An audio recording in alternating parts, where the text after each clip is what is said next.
ठीक है।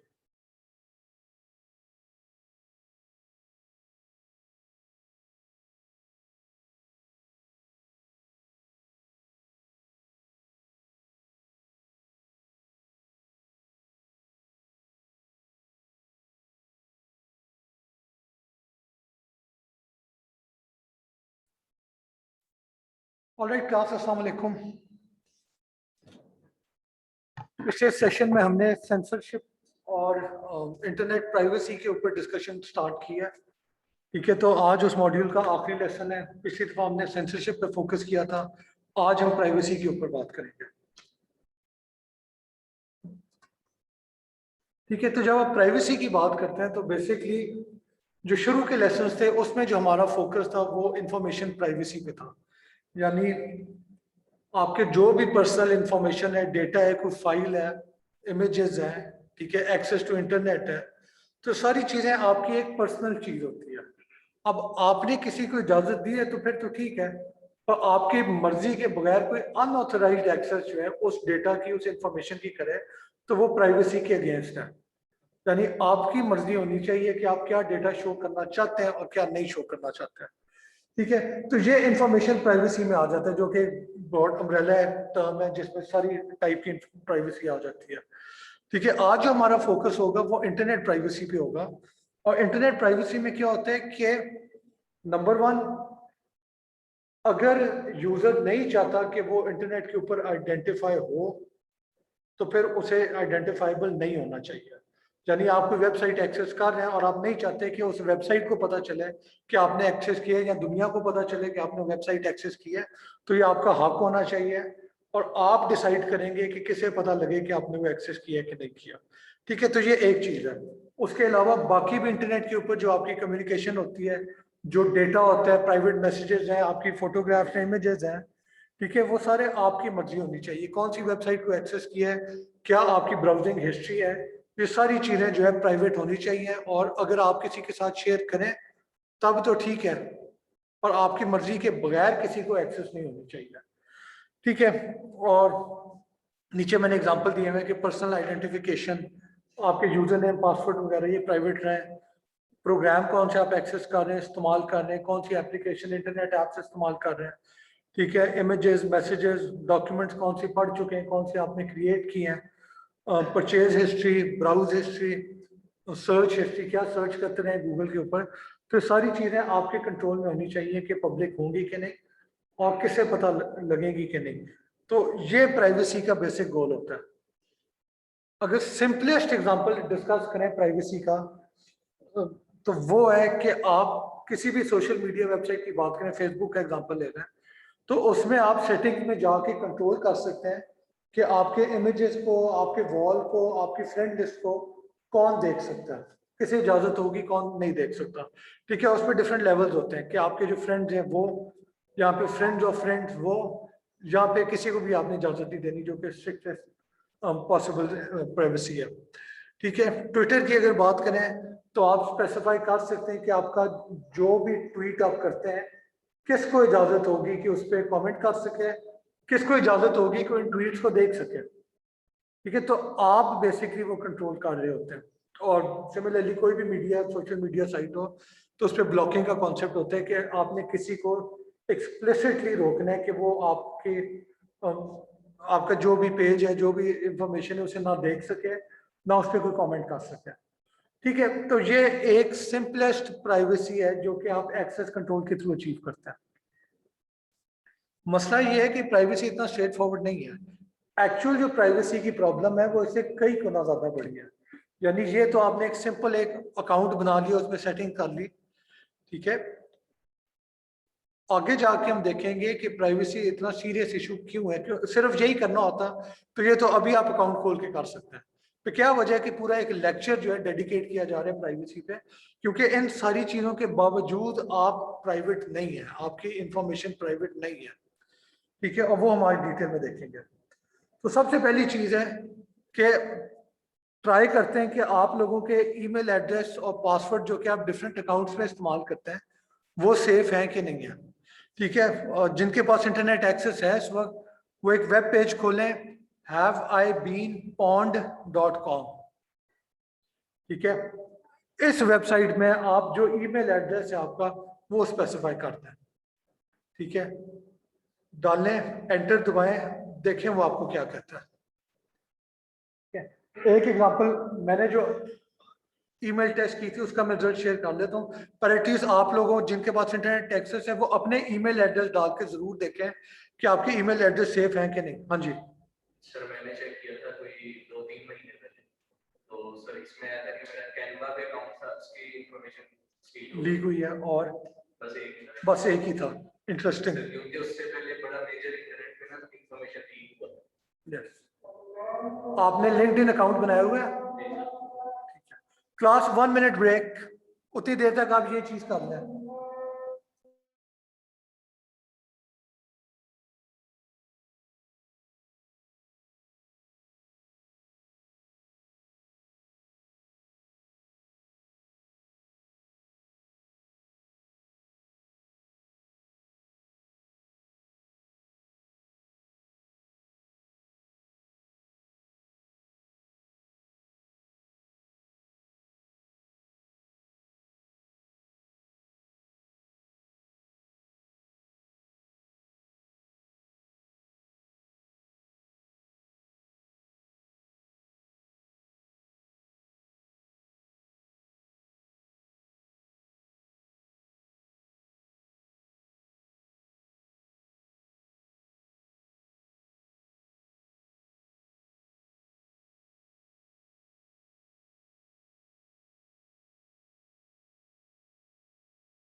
ठीक है, तो मैंने जिस ईमेल को टेस्ट किया था उस पे रिजल्ट्स आए थे कि साइट 0 डे अटैक नवंबर 2020 में 23,000 वेबसाइट्स ब्रीच हुई थी और उसमें 226 मिलियन यूनिक ईमेल एड्रेसेस जो है together with their password page leak हुए थे। ठीक है, तो उसमें मेरा ईमेल जो है वो वल्नरेबल हुआ है। फिर एक और 2019 में अटैक था जिसमें 773 मिलियन यूनिक ईमेल एड्रेसेस और पासवर्ड जो है वो हैकिंग वेब फोरम के ऊपर अपलोड हो गए थे, वहां पे मेरा ईमेल वल्नरेबल हुआ है। फिर कोवे जो था एक एप्लीकेशन है जो कि आपके प्रोफेशनल नेटवर्किंग के लिए है, जो कि कभी इस्तेमाल नहीं की गई एज एन मेरे एंड पे ना, पर इसमें भी जो इसमें बेसिकली ईमेल एड्रेस है, job title, name, phone number, physical address, social media profile, ये सारी इंफॉर्मेशन लीक हुई थी और इवन दो ये कभी इस्तेमाल नहीं की थी येट, इसमें भी ईमेल एड्रेस जो है वल्नरेबल हुआ है, विच मीन्स कि आप जहाँ पे इस्तेमाल करते हैं वो फर्दर कहीं और पे इस्तेमाल कर रहे हो तो भी आपको नहीं पता होता। ठीक है, और देखें तो पीपल डेटा लैब में 622 मिलियन यूनिक एड्रेसेस एक्सपोज हुए थे। ठीक है, phone number, social media profile, job history, तो उसमें भी ये वल्नरेबल हुआ है। फिर लिंक्डइन का 2016 में लीक हुआ था, अटैक हुआ था जिसमें 164 मिलियन ईमेल एड्रेसेस और पासवर्ड लीक हुए थे और 4 साल बाद जो है वो लोगों ने बेचने भी शुरू कर दिए थे फोरम्स पे। और 2016 में 593 मिलियन ईमेल एड्रेसेस और पासवर्ड लीक हुए, उसमें भी ये चीज वल्नरेबल है। तो कहने का मतलब है कि आपने एक सादा सा ईमेल एड्रेस बनाया, ठीक है, और वो आपको नजर आ रहा है, एटलीस्ट मैंने जो चीज टेस्ट की है तो वो कुछ 6 डिफरेंट जगहों पे एक्सपोज हुआ। ठीक है, और एक्सपोज होता कैसे है? ये बेसिकली वही जो हमने इस कोर्स में वीकनेसेस की हैं कि आपका सीक्वल इंजेक्शन के थ्रू आप डेटाबेस का पूरा टेबल रीड कर सकते हैं, बफर ओवरफ्लो के थ्रू आप रूट लेके उसे एक्सेस को कंट्रोल कर सकते हैं। तो इन्हीं तरीकों से ये चीज़ें लीक होती हैं। और इसमें इनमें से जो मैं एग्जांपल देख रहा था, तो एक एग्जांपल था कि जो डेटाबेस था उसे सिक्योर नहीं किया गया था। तो डेटाबेस को सिक्योर ना करने का ये मतलब है कि मोस्ट ऑफली कोई इंजेक्शन शायद हुई हो। तो वो जो है उसमें एक इनमें से कोई एक था जिसमें डेटाबेस सिक्योर ना करने की वजह से एक्सपोजर हुआ था। दो इनमें से ऐसे अटैक थे जहां पे जो आपका वेब ऐप या जो आपकी वेब सर्विस थी वो इलास्टिक सर्च इस्तेमाल करती थी अपनी सर्चेस के लिए। बेसिकली एक ओपन सोर्स फ्रेमवर्क है, आप इस्तेमाल करके अगर अपनी वेबसाइट पे कोई सर्च फंक्शनैलिटी डालना चाहते हैं तो हो सकता है। तो इसमें वीकनेस थी जिसके थ्रू पासवर्ड जो है वो फिर कैप्चर हो गए थे। ठीक है, तो कहने का मतलब है कि आपको नजर आ रहा है कि पासवर्ड और यूजर नेम आप किसी एक जगह पे इस्तेमाल करें, वहीं से आपको जो है थ्रेट शुरू हो जाती है। तो फिर सोल्यूशन क्या है, लेसन क्या हमने लर्न किया है? एक तो सबसे ऑब्वियस चीज है कि पासवर्ड जो है आपने 3 साल पहले बनाया और अगले 10 साल वही पासवर्ड चलाएंगे, वो अक्लमंदी नहीं है। ठीक है, पासवर्ड जब आप बनाते हैं तो मेक श्योर कि वो फ्रीक्वेंटली चेंज होता रहे, महीने बाद कम से कम कर लें। और चेंज होने का ये मतलब नहीं है कि आपका एक पासवर्ड आदिल 1 था, अगली दफा आदिल 2 हो जाए, उसके बाद आदिल 3 हो जाए, चौथे महीने में कोई लीक होता है, एक्सपोजर होता है, तो आदिल 4 बंदा जो है अटैकर खुद ही इस्तेमाल करता है। नहीं, आपके नाम में रीजनेबल हद तक आपके पासवर्ड में पिछले वाले से एक डिफरेंस होना चाहिए। और वो फिर प्रॉब्लम है कि याद नहीं रहता, हर महीने आप नया पासवर्ड डालें तो वही नहीं याद रहता। तो खैर याद करें फिर। ठीक है, आप कुछ सवाल कर रहे थे। सर मेरा ये क्वेश्चन था कि सर अकाउंट की डिटेल्स तो लीक हो गई, लेकिन सर अगर अकाउंट पे 2 फैक्टर या 3 फैक्टर ऑथेंटिकेशन उस पर भी आता है। ठीक है, तो अब अगली चीज ये है कि ये पासवर्ड चेंज करना तो इससे आप अपना फर्ज बना दें। इसके अलावा आपके फिर एडेड सिक्योरिटी होती है कि आप 2 फैक्टर ऑथेंटिकेशन कर लें कि अगर यूजर नेम पासवर्ड लीक हो भी गया है तो अगर कोई और अपनी मशीन से वो डाल के एक्सेस करने की कोशिश करेगा तो पहले आपके मोबाइल पे फॉर एग्जांपल मैसेज आ सकता है कि किसी ने लॉगिन करने की कोशिश की है, ये कोड है, ये आप डालें। तो ये 2 फैक्टर है, यानी अब इसे ब्रेक करने के लिए दोनों चीजें जो है वो एक्सपोज होनी लाजमी है कि आपका यूजर नेम पासवर्ड भी लीक हो जाए और आपका मोबाइल फोन जो है वो भी किसी और के हाथ चढ़ जाए, जो कि हो सकता है। आप किसी और की सिम जो है, सिम हाईजैकिंग का कॉन्सेप्ट है कि आप अपने फोन में किसी और की सिम जो है ना, उसका जो नंबर है वो किसी तरीके से आप अपने कंट्रोल में ले आते हैं। सिम क्लोनिंग वगैरह हो जाती है, या फिर आप फ्रॉड कर सकते हैं कि आप कंपनी को ऐसे शो करें कि आपको एक नई सिम चाहिए, तो वो बेसिकली आप ले सकते हैं। वो अगर हो गया, यूजर नेम पासवर्ड आपको पहले पता है, अब 2 फैक्टर भी फेल हो जाता है, फिर 3 फैक्टर ले आए। ठीक है, ये पॉइंट क्लियर हुआ है। और सर इसके एक अलावा क्वेश्चन है। हाँ जी, sir most of the user zone से इंटरनेट पे अब वो गूगल क्रोम में पासवर्ड अपना सेव कर देते हैं। मैं भी उनमें से हूँ। वो हम ऐसे ही करते हैं सारे, अगर हम पासवर्ड बार बार चेंज भी कर रहे हैं लेकिन उसके बावजूद भी गूगल पे तो सेव है ना वो चीज़, तो उससे हम कैसे बचेंगे? या गूगल पे सेव ना करें उसको? सेव ना करें। ठीक है, सेव ना करें। और दूसरी बात है कि मैं तो इन सम केसेस नॉर्मल ब्राउजिंग करता भी नहीं हूँ, मैं वो ओपन कर लेता हूँ, इनकॉग्निटो जो होती है, या फिर दूसरे यस सर। फायरफॉक्स में क्या कहते हैं, प्राइवेट। ठीक है ना, प्राइवेट ब्राउजिंग कर लें, इनकॉग्निटो कर लें, उसमें फिर आपको हर दफा अपना पासवर्ड नया डालना पड़ता है। ठीक है, तो एज वो शुरू सेफ से मोड आपको से डालना पड़ता है। और सेव ना करें, सेव करना तो सबसे बड़ी वो खतरे की चीज है। ऑब्वियसली हर कोई करता है इधर बाय द वे। ठीक है, और बात वही आ जाती है कि आपके लिए फिर उस चीज की अहमियत कितनी है।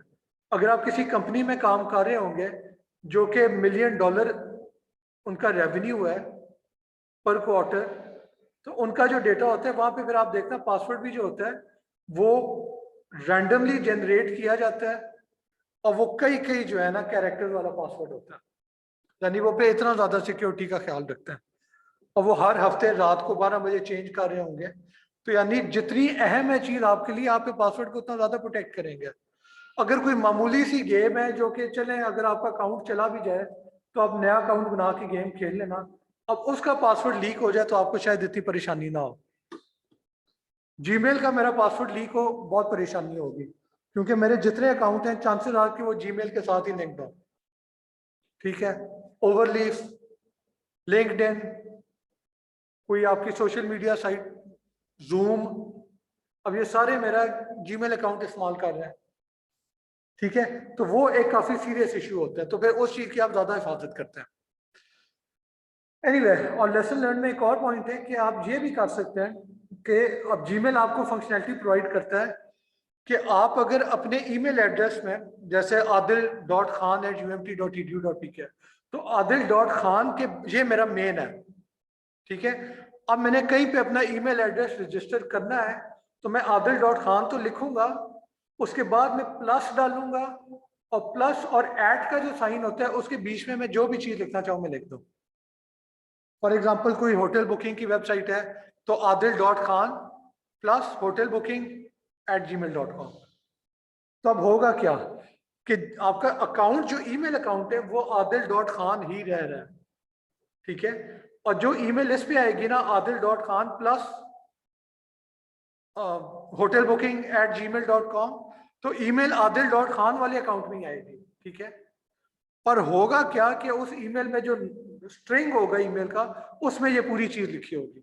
तो इन दैट केस अगर कहीं पे वल्नरेबिलिटी हुई है और मैंने हर अकाउंट में एक डिफरेंट इस तरह से, यानी adil.khan तो रखे, उसके बाद प्लस करके हर अकाउंट पे मैंने कोई फर्क ईमेल दी है, तो होगा क्या कि मुझे पता लग जाएगा कि एग्जैक्टली किस वेबसाइट के ऊपर मेरा पासवर्ड लीक हुआ है। और हर वेबसाइट का मैंने डिफरेंट पासवर्ड भी रखा होगा। अक्लमंदी वही है, अगर आप 10 वेबसाइट पे एक ही पासवर्ड इस्तेमाल कर रहे हैं तो वो बहुत सीरियस सिक्योरिटी थ्रेट हो सकती है।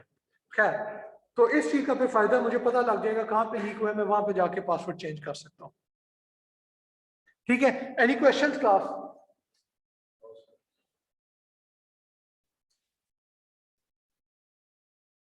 तो अभी जो हमने बात की थी वो सिंपल यूजर नेम पासवर्ड की प्राइवेसी की बात थी, और वो भी हमने देख लिया कि वही कितना खतरनाक है।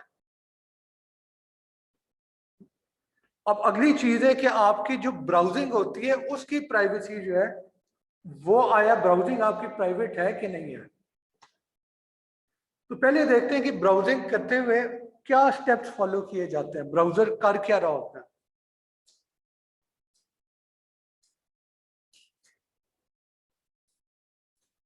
तो सबसे पहले आपने जब ब्राउजर में अपना यूआरएल जो भी है वो डाल के एंटर दबाया है, तो ब्राउजर क्या करता है, एक डीएनएस सर्वर को रिक्वेस्ट भेजता है और उससे पूछता है कि ये डोमेन है, मुझे इस डोमेन के कॉरेस्पॉन्डिंग आईपी एड्रेस चाहिए। फिर जो सर्वर है वो आईपी एड्रेस भेज देगा, क्योंकि जैसे हमने पहले बात की है कि इंटरनेट के ऊपर जितनी भी कम्युनिकेशन है वो होती आईपी एड्रेस की बेसिस पे है। और आईपी एड्रेस याद रखना मुश्किल है, तो आप यूआरएल याद रखते हैं जो कि ह्यूमन रीडेबल और एक फ्रेंडली है, याद रखना आसान होता है। और यूआरएल के कॉरेस्पॉन्डिंग जिस मशीन के ऊपर वो, जिस सर्वर के ऊपर वो यूआरएल होस्टेड है, उस सर्वर का आईपी एड्रेस जो है वो डीएनएस आपको दे देगा। ठीक है, तो ये डीएनएस का मकसद है। प्रॉब्लम कहाँ पे आती है?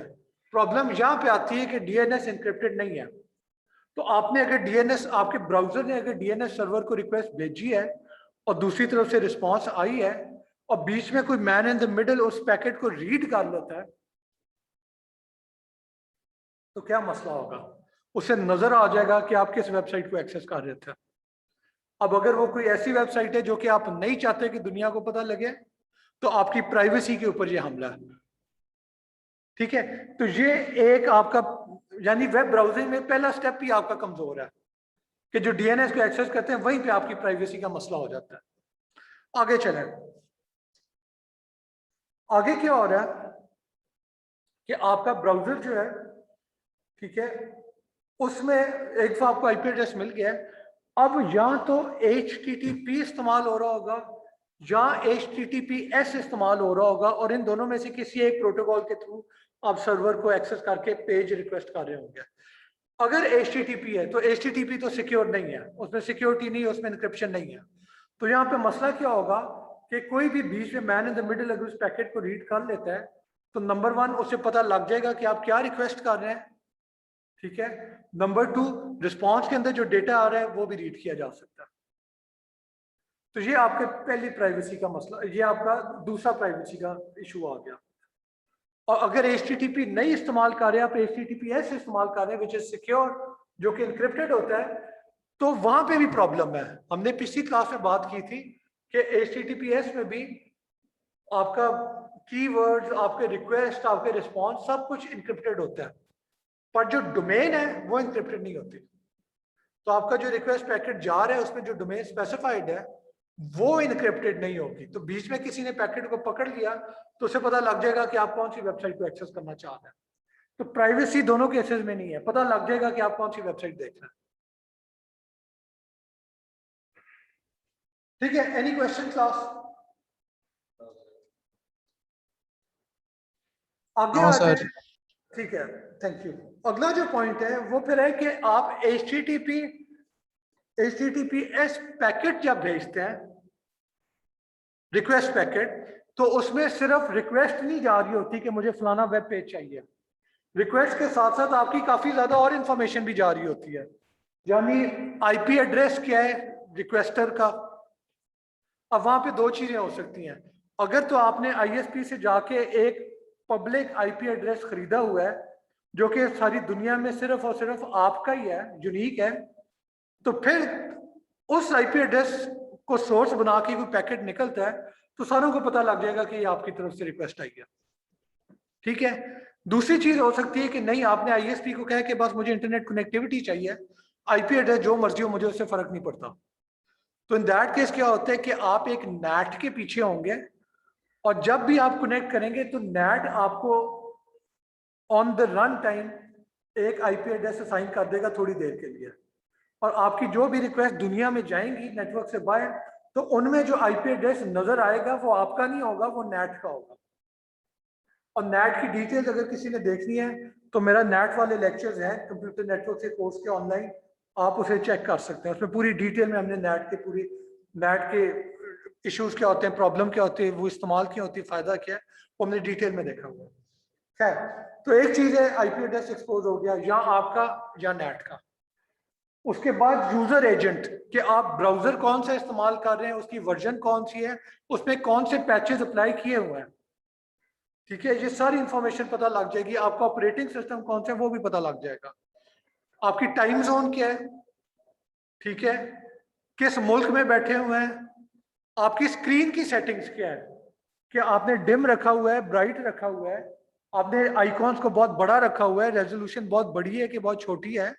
ठीक है, तो ये सारी चीजें पता लग सकती हैं पोटेंशियली। यानी आप जब रिक्वेस्ट भेजते हैं तो सारी इंफॉर्मेशन साथ भेज देते हैं। अब स्क्रीन सेटिंग को इंफॉर्मेशन भेजने का फायदा क्या है, कोई बताएगा? हाँ जी। सर, जो यूजर है जो पैकेट सेंड कर रहा है हाँ। उसके बारे में पता लग सकता है कि वो कहीं विजुअली इम्पेयर्ड तो नहीं है, या फिर उसे अच्छे से नजर आता है, या कम फायदा नजर क्या है, आता फायदा क्या है? सर इससे उसको वो भेज क्यों रहा है? सर उसे ट्रैक डाउन करना है। नहीं नहीं, भेज क्यों रहा है? मैं क्यों भेजूंगा? मैं रोक दूं इंफॉर्मेशन भेजू ना, क्यों भेजना? किसी ने मोबाइल डेवलपमेंट किया? मोबाइल डेवलपमेंट किया आपने से किसी ने? ठीक है, आपकी जो क्लास स्क्रीन होती है उसके मुताबिक वेब पेज भेजा जाता है। छोटी स्क्रीन पे आप देखें, मोबाइल पे कोई वेबसाइट खोलें तो आपको एक फर्क चीज नजर आती है, डेस्कटॉप पे खोलें फर्क चीज नजर आती है। डेस्कटॉप और बहुत बड़ी स्क्रीन है तो आपको बिल्कुल ही कोई फर्क चीज नजर आ रही होगी। ठीक है, तो इसलिए स्क्रीन सेटिंग भेजी जाती है। पर नुकसान क्या होता है इसका? नुकसान ये प्राइवेसी आपकी जा रही है। यानी एक अंदाजा किया जा सकता है कि अगर किसी का नॉर्मल कंप्यूटर है, ठीक है, पर उसके ऊपर जो आइकॉन वगैरह के साइजेस हैं वो बहुत बड़े किए हुए हैं, तो इसकी क्या वजह है? चांसेस आर कि वो उसकी आंखों का कोई मसला हो, तो ये आपकी प्राइवेसी खत्म होगी, शायद दुनिया को पता लग जाएगा आपकी आंखों का मसला है। फिर आपको इश्तिहार आने शुरू हो जाएंगे, एनकों के इश्तिहार आएंगे, आंखों की ड्रॉप्स के दवाइयों के इश्तिहार आएंगे। ठीक है, ये स्केरी है कि आप किसी चीज को, कुछ जिंदगी आपने कुछ किया भी नहीं है और इश्तिहार इतना रेलेवेंट आता है कि जैसे वो आपके घर में घुस के वो आपको देख के गया है। ठीक है, ये काफी सीरियस, पर इस पे लोग लाड़े होते हैं कि इतना ज्यादा भी नहीं होना चाहिए कि आपकी जिंदगी की एक एक चीज ही जो है वो सारी दुनिया के सामने नशर हो रही हो। ठीक है, फिर लैंग्वेज कौन सी है, इंग्लिश है, उर्दू है, कौन सी अरबिक है, टर्किश है, कौन सी इस्तेमाल कर रहे हैं। हार्डवेयर के बारे में इंफॉर्मेशन जा सकती है कि आपका हार्डवेयर सीपीयू कौन सा है, मल्टी कोर है, मल्टी थ्रेडेड है, मल्टी प्रोसेसर है, रैम कितनी है, कॉन्करेंसी कितनी है, ये सारी इंफॉर्मेशन आपकी चली जाती है। अब कुछ चीजें इसमें आपको शायद परेशान को ना लगे, ठीक है, कि चलो टाइम जोन पता लग गया, कंट्री पता लग गया, क्या मसले वाली बात है, ठीक है, पर मसला है, अभी थोड़ी देर में देखते हैं कि क्या मसला है। और बाय द वे कंट्री की इंफॉर्मेशन भेजने का क्या फायदा होता है,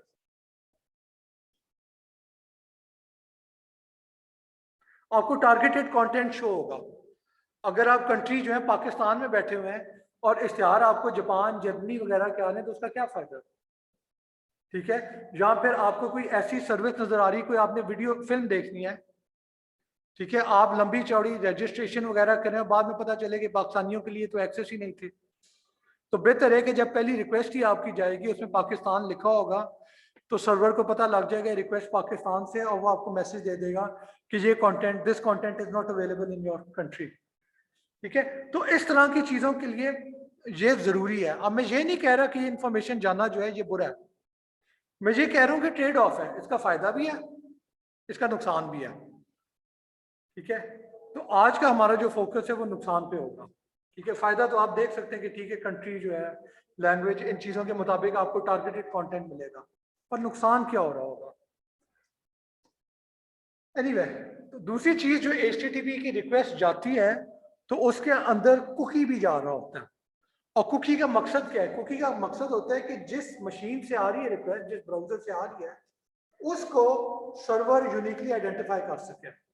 यानी क्लास में इस वक्त 4 लोग मेरे सामने बैठे हुए हैं, अब ये चारों की चारों किसी अमेजोन के सर्वर को एक्सेस करके उस पर कोई एक्टिविटी करते हैं, तो अमेजोन को कैसे पता लगेगा कि इनमें से किसने क्या एक्टिविटी की है। तो वो ऐसे पता लगेगा कि आपके ब्राउजर पे एक फर्क कुकी होगा, आप चारों के कुकीज फर्क होंगे, और वो कुकी जाएगा तो अमेजोन उस कुकी को रिलेट कर सकेगा कि इस कुकी वाले बंदे ने पहले मेरे सर्वर पे क्या एक्टिविटी की है, किन चीजों को ब्राउज किया है, किसे देखा है, किसे खरीदा है, क्या बेचा है, तो सारी चीजें से पता लग जाएंगी, ठीक है। उसके अलावा अकाउंट, आपका जो लॉग्ड इन सेशन है वो मेंटेन करने के लिए कुकी चाहिए कि हर दफा आपको लॉग इन ना करना पड़े। फिर आपकी शॉपिंग कार्ट के अंदर क्या चीजें आपने रखी है उसको आइडेंटिफाई करने के लिए कुकी चाहिए। तो ये तो नॉर्मल बिहेवियर है, कोई मसला नहीं है, ठीक है। प्रॉब्लम कहाँ पे आती है, प्रॉब्लम यहाँ पे आती है कि उस कुकी की बेसिस पे बाकी कंपनीज को पता लग जाए कि आप अमेजोन पे फलानी चीजें करते रहे हैं, जो कि ट्रैकर का कॉन्सेप्ट होता है। और हम अभी देखेंगे कि एक अलग ही चीज बिल्कुल थर्ड पार्टी आ जाती है, उसे पता लग जाता है कि ये बंदा किन किन वेबसाइट्स को विजिट कर रहा है, उन पे क्या क्या एक्टिविटी कर रहा है, और वो कुकीज के थ्रू यूनिकली आइडेंटिफाई कर रहा होता है, ठीक है। ये चीज जो है प्राइवेसी की इन्वेजन है। अगर मैं अमेजोन पे गया हूं, ठीक है, बात है कि अगर मैं अमेजोन पे गया हूं तो ठीक है, अपनी मर्जी से गया हूं, और अमेजोन को पता लग जाए कि मैं क्या कर रहा हूं, चले अंडरस्टैंडेबल। और किसी थर्ड पार्टी को पता लग जाए कि मैं अमेजोन के ऊपर क्या कर रहा हूँ, और थर्ड पार्टी किसी चौथी कंपनी को जाके बता रही हो कि ये अमेजोन पे क्या कर रहा है, वो तो फिर आपकी प्राइवेसी रहेगी नहीं नेटवर्क के ऊपर, ठीक है। हर कंपनी को, हर वेबसाइट को पता होगा कि आप क्या करते हैं, ये खतरे वाली चीज है, ठीक है। और ब्राउजर पे आप कुकीज को ब्लॉक कर सकते हैं, लिमिट कर सकते हैं, डिलीट कर सकते हैं, ठीक है, ये सारी चीजें पॉसिबल है। पर ये भी पॉसिबल है कि कुछ कुकीज होते हैं ज़ॉम्बी कुकी, फॉर एग्जांपल, वो क्या होता है कि आप कुकी डिलीट करेंगे उसकी कॉपी बन जाएगी, दूसरा कुकी डिलीट करेंगे दूसरी तीसरी कॉपी बन जाएगी, ठीक है। तो वो ये थ्रेट है कि आप कुकी डिलीट ही नहीं कर पाएंगे। उसके अलावा और भी इशू होते हैं जो कि कुकी से हटके होते हैं, वो हम अभी थोड़ी देर में देखते हैं। एनी क्वेश्चन क्लास, जहां तक क्लियर है सबको? Yes sir. Sir zombie cookie के बारे में आप आगे बताएं। नहीं, इसकी और डिटेल नहीं होगी, आप एक क्विक सर्च कर लेना नेट पे, आपको ज़ॉम्बी कुकी की डिटेल मिल जाएगी। और कुकीज़ की डिफरेंट टाइप्स होती हैं। आई थॉट कि इसको इस लेक्शन के लिए वो शायद ज़्यादा हो जाए, ठीक है। सर वैसे ही ऐसा इंफॉर्मेशन और वैसे आप क्विक सर्च कर लें, वो आपको बड़ा सिंपल मिल जाएगा, वरना हम बाद में भी डिस्कस कर सकते हैं। ठीक है, अगला कॉन्सेप्ट क्लास होता है डिजिटल फिंगरप्रिंट का या डिजिटल सिग्नेचर का। ये चीज जरूरी है, जो मैं पिछली 2 स्लाइडों पे बात कर रहा था कि कुकीज आपको यूनिकली आइडेंटिफाई करते हैं, पर लेट सपोज कुकी डिलीट कर दी या ब्लॉक कर दिया, अब कैसे पता लगेगा एंड मशीन सर्वर को कि ये बंदा कौन है? ठीक है, तो वो डिजिटल फिंगरप्रिंट का कॉन्सेप्ट होता है, यानी आईपी एड्रेस क्या था, language, time zone, country, cookies, hardware, screen resolution, ये सारी चीजें आपको यूनिकली आइडेंटिफाई करनी है। इस सारी इंफॉर्मेशन को रीड करके आपकी रिक्वेस्ट जिस सर्वर पे गई है उससे अंदाजा हो जाएगा कि ये कौन है।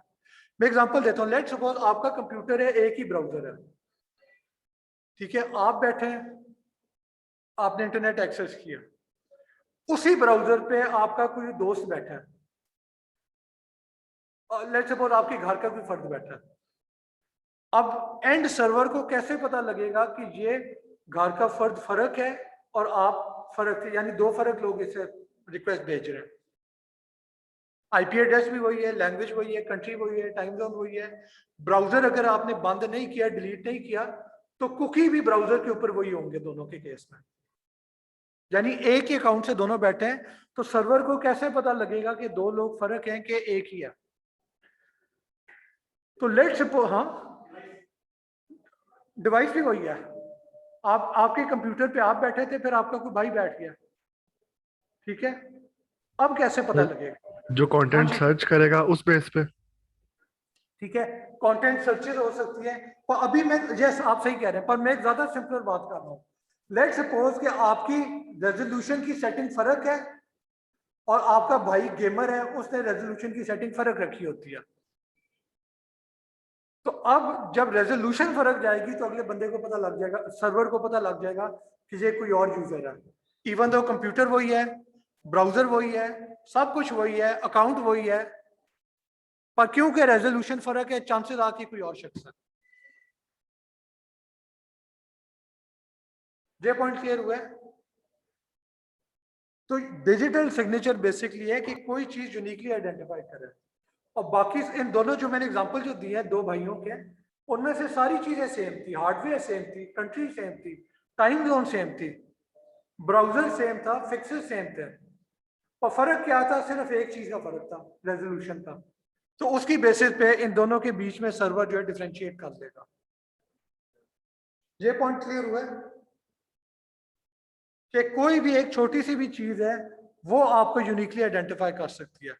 पर मसला क्या है? मसला ये है कि अब ये सारी इंफॉर्मेशन जो है सर्वर के पास पड़ी हुई है, यानी प्राइवेसी की अगर बात करें तो आपके घर में एक शख्स ने रेजोल्यूशन कम रखी है, एक ने ज्यादा रखी है, तो सर्वर ये भी अज्यूम कर सकता है कि घर में किसी एक की आई साइट वीक है, तो वो भी घर की प्राइवेसी एक कम हो गई। आप नहीं चाहते दुनिया को पता लगे कि आई साइट वीक है कि नहीं है, ठीक है, पर इस तरह की चीजें जो है वो फिर लीक होनी शुरू हो जाती है।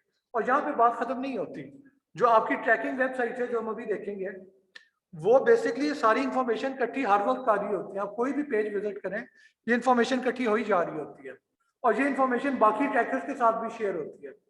तो बेसिकली सारे ट्रैकर मिलके आपकी एक कंप्लीट पिक्चर खींच सकते हैं, एक कंप्लीट प्रोफाइल बना लेंगे वो, और अब आप जो भी एक्टिविटी करेंगे इंसानों को पता होगी, और ये चीज आप नहीं चाहते। हाँ जी, कोई सवाल आप पूछे थे? बताया कि अगर कोई दूसरा यूजर यूज करता है वो रेजोल्यूशन चेंज करता है ना, पता चल जाएगा, लेकिन सर अगर वो कुछ भी नहीं चेंज करता, वो वैसे ही यूज कर रहा है, फिर कैसे पता? सवाल ये आया है कि अगर एक यूजर है जिसने रेजोल्यूशन चेंज नहीं की, तो फिर कैसे पता लगेगा कि दोनों सेम है कि नहीं है, कि फर्क लोग हैं? ठीक है, उसमें ये भी आ जाते हैं वो फिर कितनी डिटेल तक जानना है कि आपका ब्राउजिंग का बिहेवियर क्या है। यानी एक है जो कि कुकिंग की वेबसाइट और इस तरह की चीजें देखता है, एक है जो कि क्रिकेट की वेबसाइट देखता है, तो शक हो सकते हैं शायद ये 2 लोग फर्क हो। सर्च हिस्ट्री में, सर्च में फौरन से फ्लक्चुएशन, यस, पैटर्न फर्क होगा। यानी आप ये देखें कि 5 साल का बच्चा जिस तरह की वेबसाइट देखता है 18 साल का बच्चा बंदा जिस तरह की वेबसाइट देखता है, 50 साल का बंदा जिस तरह की वेबसाइट देखता है, इन तीनों का बिहेवियर फर्क होगा। ठीक है, इनमें सिमिलैरिटी नहीं होगी। आप लोगों ने कितनी दफा गूगल पे जाके नर्सरी राइम्स देखी है? यूट्यूब पे आप नर्सरी राइम्स सुनते हैं? यस क्योंकि जिंदगी में कोई बहुत बड़ा गम है जिसे आप बुलाना चाह रहे हैं, भतीजा है, तो वो यूजर फिर आप नहीं है, यूजर आपका भतीजा है। आप टाइप करके दे रहे हैं पर यूजर भतीजा है। ठीक है, तो क्लास कहने का मतलब है कि आपके पास डिफरेंट तरीके होते हैं कि ये सारी चीजें भी रुक गई हैं, तो फिर आपके ब्राउजिंग बिहेवियर आपकी हिस्ट्री के मुताबिक जो है आपको प्रोफाइल किया जा सकता है। आपकी आपकी कोई पेरेंट्स हैं, उनकी हिस्ट्री फर्क होगी। आपका कोई बच्चा भतीजा है कोई बहुत छोटा, उसकी हिस्ट्री फर्क होगी। तो ट्रैकर जो है ये सारी इंफॉर्मेशन भी मेंटेन कर रहे होते हैं, और इससे वो अंदाजा करेंगे कि इस वक्त आप बैठे हुए हैं, कि आपका पेरेंट बैठे हुए हैं, कि आपका कोई बच्चा या भतीजा बैठा हुआ है। वो अंदाजा कर लेगा और बड़ा प्रिसाइज किस्म का करेगा, और वो ठीक होगा। AI बेस्ड सिस्टम है सारा। Yup, 95% accuracy, high accuracy. ठीक है, ट्रैकर की आप बात करें, मैं बार बार ये टर्म इस्तेमाल कर रहा हूं, तो ट्रैकर का कॉन्सेप्ट क्या होता है कि आप किसी एक वेबसाइट को एक्सेस करते हैं, तो HTTP प्रोटोकॉल कैसे वर्क करता है ये मैं पहले भी बता चुका हूं कि आपकी एक रिक्वेस्ट जाती है, उसके रिस्पांस में एक बेस पेज आता है। बेस पेज, उसमें सिर्फ क्या होता है, टेक्स्ट होता है, और जितने ऑब्जेक्ट्स हैं उनके लिंक्स होते हैं, ऑब्जेक्ट खुद नहीं होगा। यानी एक वेब पेज है जिसके अंदर 10 इमेजेस हैं, तो आपकी 11 रिक्वेस्ट जाएंगी। पहली रिक्वेस्ट के बदले में आपको बेस पेज मिलेगा, फिर उसमें जितने भी इमेजेस थे उन सारों की एक अलग URL है, उन सारों के लिए एक अलग रिक्वेस्ट जाएगी। ठीक है, ये पॉइंट क्लियर है? ओके। अब होता क्या है कि आप कोई वेबसाइट एक्सेस करें तो बेस पेज आएगा, उसमें इमेजेस का URL होगी, कोई और ऑब्जेक्टिव की URL होगी, उसके अलावा ट्रैकर भी होंगे। ठीक है, इनविजिबल ट्रैकर होंगे, या तो कोई फ्रेम होगा जिसके अंदर कोड पड़ा हुआ है, या कोई जावास्क्रिप्ट होगा, या कोई और चीज होगी। पर उसका मकसद क्या होगा कि आपने एक साइट को एक्सेस किया, वेब पेज खोला है, वो वेब पेज जब लोड हुआ है तो उसमें जितने ट्रैकर्स की URL थी उन पे आपने रिक्वेस्ट भेजी है ब्राउजर ने ऑटोमेटिकली, या जो स्क्रिप्ट थे वो एग्जीक्यूट किए हैं, तो वो थर्ड पार्टी जो ट्रैकर थे उन्हें पता लग गया है कि ये शख्स जो है ये फलानी वेबसाइट पे गया था। ठीक है, अब किसी और वेबसाइट पे आप जाते हैं और उस वेबसाइट पे भी वही वाला ट्रैकर पड़ा हुआ है, तो फिर दोबारा उस ट्रैकर को आपकी रिक्वेस्ट जाएगी, और उस ट्रैकर वाली वेब जो सर्वर है उसे पता लग जाएगा कि ये बंदा अब फलानी साइट पे गया। तो आप जिस भी वेबसाइट पे जा रहे हैं उस ट्रैकर कंपनी को पता है, वो एक एक चीज आपकी ट्रैक कर रही है। और याद रखें कि आप जो आपके, यानी मैंने ये कहा है कि एक बेस पेज जब आ गया है, अब उसमें जितनी URL है उनकी अलग रिक्वेस्ट जाएगी। तो अब ट्रैकर की भी जब आप HTTP रिक्वेस्ट भेजेंगे तो उस रिक्वेस्ट के साथ पे जो हमने पहले हेडर्स वाली बात की थी कि HTTP हेडर्स में आपका ब्राउजर इंफॉर्मेशन आ जाती है, IP एड्रेस आ जाता है, आपका language, country, time zone, cookies, वो सारे फिर ट्रैकर के पास भी जा रहे हैं। तो ट्रैकर को आपकी ब्राउजिंग हिस्ट्री के अलावा आपकी कंप्यूटर की चीज़ों के भी बारे में पता होगा। और अगर ट्रैकर ने कोई स्क्रिप्ट रन किया है वेब पेज पे, तो स्क्रिप्ट हमने देखा था कि जो स्क्रिप्ट होते हैं वो आपकी फाइलों को भी एक्सेस कर सकते हैं। तो आपकी फाइल को एक्सेस करके अगर वो इंफॉर्मेशन भी ट्रैकर को चली गई है तो वो फिर बहुत ही ज्यादा सीरियस मसला है। Is this clear class? ये पॉइंट क्लियर है? Any question? ठीक है, तो ट्रैकर का एग्जांपल, अच्छा, और ये बाय द वे ये मैं टर्म भूल गया था, क्रॉस साइट ट्रैकिंग। यानी एक चीज तो है ना कि मैं अमेजोन को देख रहा हूँ, एक्सेस कर रहा हूँ, अमेजोन को पता है कि मैं क्या करता हूँ, आइडियली तो उसे भी नहीं पता होना चाहिए, यानी सेशन खत्म हुआ तो उसके बाद खत्म हो जाए सब कुछ, पर अमेजोन मेरी हिस्ट्री मेंटेन करेगा। पर चले वो भी शायद मैं कहूँ कि चलो थोड़ी हद तक बर्दाश्त कर लूंगा, क्योंकि चलो अमेजोन है, मैं जो चीज खरीदूंगा अमेजोन को और मुझे पता है और किसी को नहीं पता। प्रॉब्लम कहाँ पे आती है? क्रॉस साइट ट्रैकिंग में, कि मैं अमेजोन को एक्सेस कर रहा हूं और एक थर्ड पार्टी को पता है कि मैं अमेजोन को एक्सेस कर रहा हूं। ये सीरियस इशू है। अब मैंने कोई प्राइवेट परचेज करनी है, कोई प्राइवेट साइट को एक्सेस करना है और एक थर्ड पार्टी को वो सारी इंफॉर्मेशन मेरी जा रही है, तो ये जो क्रॉस साइट ट्रैकिंग होती है ये बिल्कुल एक्सेप्टेबल नहीं होती। और मसला ये है कि ये मजबूरी भी है, यानी क्रॉस साइट ट्रैकिंग की वजह से आपको इश्तिहार जो है वो ज्यादा रेलिवेंट नजर आता है। क्रॉस साइट ट्रैकिंग ना हो तो आपको इश्तिहार ठीक ना नजर आ जाए। तो बात वो ये, हर चीज के प्रोज एंड कॉन्स है। प्राइवेसी का बहुत ज्यादा फायदा है, पर नुकसान ये है कि मटेरियल आपको आपके मुताबिक नहीं आएगा, रेलेवेंट मटेरियल नहीं होगा, इश्तिहार जो है आपके मतलब के नहीं होंगे। यानी आप सर्च करते हैं रेस्टोरेंट और आपको इश्तिहार, आप रेस्टोरेंट सर्च कर रहे हैं और अगर आपकी कंट्री का नहीं पता दूसरे मुल्क सर्वर को, तो वो जापान का कोई रेस्टोरेंट की इंफॉर्मेशन आपको भेज देगा, यूएस के रेस्टोरेंट की भेज देगा, उसका आपको क्या फायदा है? वक्त जाया होगा आपका। या आपने पेज लोड किया है पाकिस्तान में बैठ के और उसके ऊपर जो टेक्स्ट है वो रशियन में लिखा हुआ है। असूली तौर पे अगर आप पाकिस्तान से जा रहे हैं तो आपको इंग्लिश नजर आनी चाहिए, ठीक है? तो ये फायदे भी हैं और नुकसान भी हैं, और लाइक आई सेड आज मेरा फोकस इस वक्त नुकसान के ऊपर है। और ये एक एग्जांपल है, एक वेबसाइट है above-top-secret.com, ये डाल के एंटर करें तो बेसिकली जो बेस पेज लोड होगा उस बेस पेज के साथ जो स्क्रिप्ट्स और अदर ऑब्जेक्ट जो लोड होंगे वो यहाँ पे कोई 80 के करीब ट्रैकर लोड हो रहे हैं। googleanalytics.com, fonts.googleapis.com, gstatic.com, ajax.googleapis.com, ये सारे गूगल के हैं। उसके अलावा कौन से हैं? Gorilla Nation, Rubicon project, doubleclick.net, fortdisplay.com, Scorecard Research, Real Media, Adblade, Facebook. आपको नजर आ रहा है कि जो भी खिचड़ी पका सकता है वो आके पका रहा है। यानी हर कंपनी, हर ट्रैकर जो है अपनी चीज जो है ना उस वेब पेज में डाल रहा है। अब होगा क्या, आप जब उस साइट को एक्सेस कर रहे हैं तो इन सारी कंपनीज को पता लग जाता है कि आपने उस साइट को एक्सेस किया है। अब आप किसी और साइट को एक्सेस करते हैं और उस साइट के ऊपर भी इन ट्रैकर में से किसी का कोड है, तो उस ट्रैकर को ये भी पता लग जाएगा कि पिछली दफा इसने above-top-secret.com को एक्सेस किया था, आज ये इस वाली वेबसाइट को एक्सेस कर रहा है। तो आपकी सारी हिस्ट्री ट्रैकर को पता लग रही है। अब बड़ा सीरियस मसला है।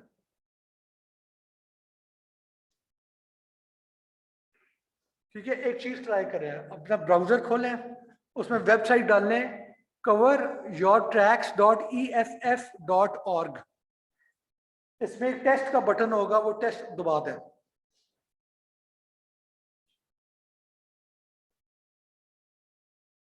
ठीक है, मैं फिर कह दूं coveryourtracks.eff.org। जब इस साइट पे जाके आप टेस्ट रन करेंगे तो वो सर्वर बेसिकली आपको बता देगा कि आपके ब्राउजर से जब सर्वर को रिक्वेस्ट आती है तो आपकी क्या क्या इंफॉर्मेशन एक्सपोज है, country, time zone, cookies, browser information, screen resolution, hardware, CPU, RAM, ये सारी चीजों में से क्या क्या है जो कि एक्सपोज हो रहा है। वो एक दफा आपको पता लग जाएगा, फिर आप फैसला कर सकते हैं कि ये चीजें एक्सपोज हो रही हैं, आया आप एक्सपोज करना चाहेंगे कि नहीं। यानी ब्राउजर की कॉन्फ़िगरेशन फाइल में जाके आप सेटिंग चेंज कर सकते हैं ताकि आपकी मर्जी की इंफॉर्मेशन जो है सिर्फ वो सर्वर तक जाए, बाकी चीजें ना जाएं। तो आप सेटिंग चेंज कर सकते हैं, फॉर एग्जांपल कंट्री की इंफॉर्मेशन ना जाए, ब्राउजर इंफॉर्मेशन ना जाए, कौन सी वर्जन है वो ना जाए, तो ये सारी चीजें आप डिसाइड कर सकते हैं, प्रोवाइडेड कि आपको ब्राउजर जो है कॉन्फ़िगरेशन करने की इजाजत है। अगर ब्राउजर इजाजत नहीं देता फिर तो ऑब्वियसली नहीं कर सकते। ठीक है, तो ये है कि आपका ब्राउजर जो है आपको कितना एक्सपोज कर रहा है। दूसरी चीज जो हम देखना चाहते हैं वो है कि आपने जिस वेबसाइट को एक्सेस किया है वो वेबसाइट आपको कितना एक्सपोज कर रही है। तो एक वेबसाइट है themarkup.org/blacklight। इस वेबसाइट पे जाके आप किसी भी वेब पेज का यूआरएल दे दें तो वो आपको बता देगी वेबसाइट के वो वेबसाइट आपको किस हद तक ट्रैक कर रही है और मैंने 2 एग्जांपल लिए हैं। एक एग्जांपल यूएमटी का है, तो यूएमटी पे उसने मुझे शो कर दिया कि no tracker found, and it makes sense, हमारी ऑब्जर्वेशन भी यही है। आप यूएमटी की वेबसाइट को एक्सेस करते हैं, कभी इश्तिहार नजर आया आपको? कभी नहीं आया, ठीक है ना? तो यही वजह है, अगर इश्तिहार शो करने होते फिर ट्रैकर भी आ जाता है, ठीक है? तो यूएमटी इसलिए सेफ है क्योंकि उनका मकसद पैसे कमाना नहीं है। वेबसाइट का मकसद है कि बस यूएमटी के बारे में लोगों को पता लग जाए, और फिर वो जब यूएमटी को ज्वाइन करेंगे तब फिर वो पैसे कमा लें फीस के थ्रू, और वेबसाइट के थ्रू, एडवर्टाइजिंग के थ्रू पैसे नहीं कमाने। दूसरी जो मैंने वेबसाइट चेक की थी वो है पाकवीज। तो पाकवीज पे क्या मैंने देखा, रिजल्ट क्या थे? नंबर 1, 7 एड ट्रैकर जो है इनकी वेबसाइट पे थे, और कंपनीज कौन सी हैं? One signal, alphabet, Facebook. तो ये कंपनी जो है बेसिकली ये आपको ट्रैक कर रही है अगर आप parkwheel.com पे जाएंगे। उसके अलावा 2 कुकीज भी थे, एक न्यू रेलिक का और एक अल्फाबेट का। तो ये भी बेसिकली आपको मॉनिटर करने के लिए, ट्रैक करने के लिए, ठीक है? तीसरी चीज जो इस वेबसाइट ने की है वो है कैनवस फिंगरप्रिंटिंग। कैनवस फिंगरप्रिंटिंग क्या होता है? अगर आपने लेट सपोज ब्राउजर को कह दिया कि सारी इंफॉर्मेशन ब्लॉक कर दो, कुछ भी नहीं भेजना अपना, कुकीज भी आपने सारे डिलीट किए हैं और डिसेबल किए हुए हैं, ठीक है? जावास्क्रिप्ट भी डिसेबल्ड है, तो अब कैसे पता लगेगा कि शख्स कौन है? तो उसका फिर एक और तरीका होता है कैनवस का, कि बेसिकली आपके वेब पेज में कैनवस होती है जिसपे आप चीजें ड्रॉ, जिसपे चीजें रेंडर हो रही होती है, ड्रॉ हो रही होती है, ठीक है? तो सर्वर क्या कर सकता है वेब पेज, कि आपको जो वेब पेज भेजा है उसकी कैनवस पे एक ऐसा इमेज ड्रॉ करके भेजा है, ठीक है, जो कि नजर भी ना आ रहा हो, तंग ना करे, पर जरूरी बात यह कि वो इमेज जो है वो यूनिक हो, किसी और को, ब्राउजर को रिस्पॉन्स में वो इमेज ना भेजा जाए। अब होगा क्या कि जब यहां से, अब बेसिकली इस कैनवस के ऊपर जो इमेज पड़ा हुआ है ये फिर यूनिकली आइडेंटिफाई कर देती है कि क्योंकि ये इमेज सिर्फ एक ही ब्राउजर के ऊपर है, किसी और ब्राउजर पे डिस्प्ले नहीं हुआ, तो अब जो भी उस ब्राउजर से एक्टिविटी होगी वो उस इमेज के साथ जो है वो लिंक्ड होगी। तो जब भी वो इमेज नजर आएगा सर्वर को पता लग जाएगा, ट्रैकर को पता लग जाएगा कि ये बंदा पहले फलानी फलानी वेबसाइट को विजिट कर चुका है। ये पॉइंट समझ आई है? ये कैनवस फिंगरप्रिंटिंग है कि आपने एक इमेज बेसिकली डाल दिया, वो इमेज जो है वो यूनिकली आइडेंटिफाई कर रहा है, क्योंकि कुकी आप ब्लॉक कर देंगे, बाकी चीजें ब्लॉक कर देंगे, और जो तस्वीरें आ रही हैं, जो इमेज रेंडर हो रहे हैं, जो टेक्स्ट आ रहे हैं, उसे तो आप ब्लॉक नहीं करते ना, वही ब्लॉक कर दिए तो फिर तो आपकी वेबसाइट पे रही कुछ नहीं। तो इस चीज का भी फायदा उठाया जाता है। फिर अगली जो चीज इस वेबसाइट पे मिली थी वो थी सेशन रिकॉर्डर। ये बेसिकली थर्ड पार्टी होती है जो कि कोड होता है, इस केस में हॉटजार कंपनी का था, और ये ट्रैक क्या कर रहा होता है कि आपका माउस किधर किधर मूव किया है स्क्रीन के ऊपर, आपने स्क्रॉल कितना किया है, कितना टाइम लगाया है, कहाँ पे क्लिक किया है, कहाँ पे नहीं किया, तो ये सारी इंफॉर्मेशन जो है ये मॉनिटर कर रहा है। इसका फायदा क्या है, कोई बताएगा? इसका फायदा ये है कि अगर थर्ड पार्टी, अगर पाकवीज वालों को पता लग जाए कि फलाना पेज था जिसपे क्लिक्स भी ज्यादा हुए हैं और टाइम भी ज्यादा लगा है, तो इसका मतलब है कि वो पेज अच्छा है, उसने लोगों को पूरी तरह से जो है इंटरेक्ट करवाया है। ऑन दी अदर हैंड कोई और पेज है जिसमें स्क्रॉल किया ही नहीं, टाइम भी कुछ नहीं लगाया, क्लिक भी कुछ नहीं किया, माउस भी नहीं मूव किया, तो वहां पे फिर अगर ये इंफॉर्मेशन पता लग जाए पाकवीज को, तो फिर वो कहेंगे कि क्यों ऐसे हो रहा है, क्या कोई कंटेंट में मसला है, तो उसे इंप्रूव कर सकते हैं। तो ठीक है, फायदा तो है, पर नुकसान क्या है? आपकी प्राइवेसी जा रही है। और आखिरी जो चीज थी की स्ट्रोक्स, वो कैप्चर नहीं कर रहा, ये अच्छी बात है। यानी आप जो भी बटन दबाते हैं, टाइप करते हैं, तो पाकवीज उस टाइपिंग को रीड नहीं करती, उसे स्टोर नहीं करती, जो कि अच्छी बात है, क्योंकि वो फिर आपकी प्राइवेसी सेव हो रही है। कि अगर ये भी इंफॉर्मेशन चली जाए तो उसमें तो आप पासवर्ड टाइप करते हैं, क्रेडिट कार्ड इंफॉर्मेशन टाइप करते हैं, वो सारी इंफॉर्मेशन अगर मिल जाए कंपनी को तो आपको बड़ा नुकसान है, ठीक है? तो ये वेबसाइट जो है इसके थ्रू आप चेक कर सकते हैं कि आप किसी वेबसाइट को एक्सेस करना चाह रहे हैं तो कितनी सेफ है और कितना जो है वो आपको ट्रैक करती है। अब एक चीज आप कर सकते हैं कि किसी दोस्त के फोन पे जाके या उसके ब्राउजर पे किसी बहुत ही अजीब चीज को सर्च करें और उस अजीब चीज से रिलेटेड जो वेबसाइट है उन पे धड़ाधड़ क्लिक करना शुरू करना है। होगा क्या, आप तो एक दफा ये हरकत करेंगे, मसला क्या होगा कि आपका दोस्त अब जब भी अपने ब्राउजर पे बैठेगा तो उससे रिलेटेड जो अजीब चीज है उससे रिलेटेड उसे इश्तिहार नजर आने शुरू हो जाएंगे। ठीक है, तो वो फिर आपको सारी जिंदगी कोसेगा कि क्या मेरा वक्त जाया किया है, अजीब अजीब चीजें नजर आ रही, मेरा ऐसे काम ही ताल्लुक ही कोई नहीं था। ठीक है, यानी बारबी डॉल जो है वो धड़ाधड़ सर्च करके क्लिक करने शुरू करते हैं और जब भी आपका दोस्त ऑनलाइन ब्राउजर पे जाएगा तो उसे पिंक पिंक रंग की जो है वेबसाइट नजर आएंगी। ठीक है, खट्टे मीठे फूल और डॉलें और इस तरह की चीजें नजर आएंगी, फिर बारबी और कैन सी खेलता रहेगा। ठीक है, पर ऑन सीरियस नोट ये मसला है। ठीक है ना, आपने एक दफा कर दिया, अब उसे बार बार वही चीज नजर आएगी। अब प्राइवेसी आप अचीव कैसे कर सकते हैं ब्राउजिंग की? एक चीज है कि ट्रैकर ब्लॉकर और एड ब्लॉकर होते हैं, वो आप इंस्टॉल कर लें, वो इस तरह के सारे स्क्रिप्ट और थर्ड पार्टी जो है उनको ब्लॉक कर देगी और आपका जो फिंगरप्रिंट है वो जो है आगे नहीं जाने देगी। फिर ट्रैकर जो है वो जावास्क्रिप्ट रन करते हैं, तो आप जावास्क्रिप्ट को डिसेबल करते हैं। और जहाँ पे मसला क्या है कि दुनिया की बहुत ज्यादा वेबसाइट्स हैं जो कि आप जावास्क्रिप्ट पे बहुत ज्यादा डिपेंडेंट है, तो अगर जावास्क्रिप्ट ही आपने ब्लॉक कर दिया फिर वेबसाइट भी ब्लॉक हो जाएगी। पर खैर ये एक ऑप्शन है, आप करना चाहें तो कर सकते हैं। फिर ऐसा ब्राउजर इस्तेमाल करें जो कि फिंगरप्रिंट रेजिस्टेंट हो, यानी टॉर ब्राउजर। टॉर की हम अभी डिटेल डिस्कस करेंगे। ठीक है, तो टॉर ब्राउजर क्या होता है? पिछली क्लास में हमने टॉर इस्तेमाल किया था, पर किस लिए किया था? ये सेंसरशिप को सरकमवेंट करने के लिए, कि बेसिकली आप किसी वेबसाइट को एक्सेस करना चाह रहे हैं जो कि पाकिस्तान में आईपी एड्रेस ब्लॉक है, तो आप पाकिस्तान के बाहर किसी रिले नोड को इस्तेमाल करें टॉर ब्राउजर के और उसके थ्रू रिक्वेस्ट को फॉरवर्ड करें।